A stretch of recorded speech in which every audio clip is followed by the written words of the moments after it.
You can make an elderberry syrup at home for less than $10. Even if you have never done it before, you can do it.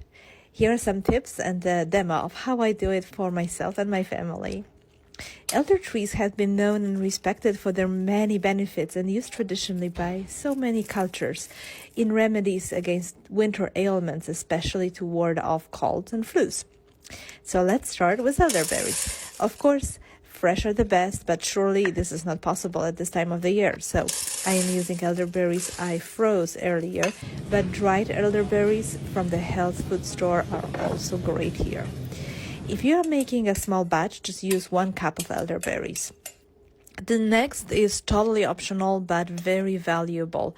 Those are the herbs I'm tossing in. A tablespoon of ashwagandha, one of my favorite adaptogens, helping body to go through the stress of fighting an infection.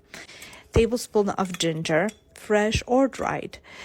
It's warming herb with immune supporting actions. Again, I am adding here some extra. A tablespoon of Yerba Santa. It is a rare addition in elderberry syrups. I love it here because of its benefits for respiratory health, and I've seen it reducing mucus buildup for me as well. A tablespoon of cherry bark. Even on its own, the cherry bark would make a great cough syrup. So I am using it here for this very reason. A tablespoon of elecampane. Again, this is for coughs because elecampane is known for its expectorant properties.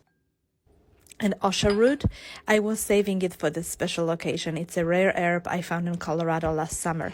Amazing herb used by the Native Americans and Hispanic cultures, and traditionally was used for sore throat, bronchitis, cold, cough, flu, and pneumonia.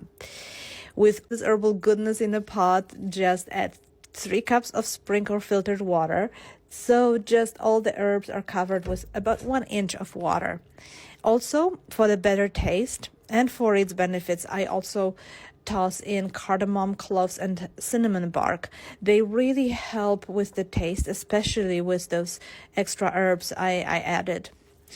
Some other herbs that you may consider adding to your elderberry syrup is echinacea and rose hips. Rose hips will thicken the syrup though. After everything is in the pot, give it a good stir and cook on a low heat, keeping it on a slow rolling boil until the whole thing gets reduced by half. This took me well over 3 hours, but after that all content was soft and liquid and deep purplish brown color. If you didn't use all those extra herbs, you would get a lot prettier deep purple color than me at this point. When it's ready and the mixture is still warm but not hot, strain it.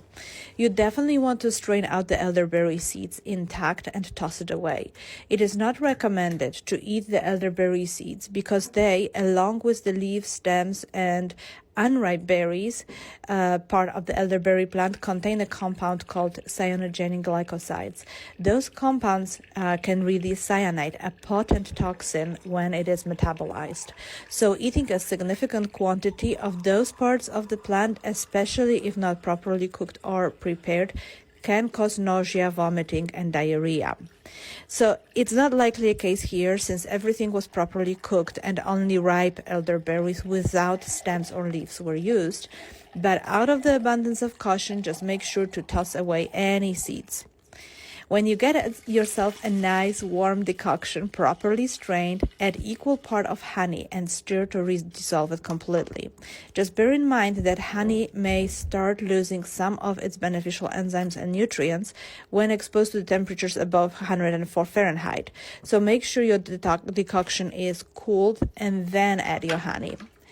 At this point, you got yourself a wonderful elderberry or elderberry plus syrup. Take a spoonful up to 3 times a day and store it in the fridge for about a week.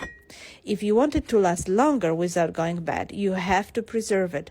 I'm using alcohol for that purpose and found out that good, strong brandy works amazingly well. Everclear or any vodka is also an option, just not as tasty in my opinion. You will need to do a little bit of math to make sure that the final syrup has no less than 25% of alcohol total. So if you are using a brandy, which is 40% alcohol, you will need to mix 1 part of the syrup with 1.6 parts of brandy.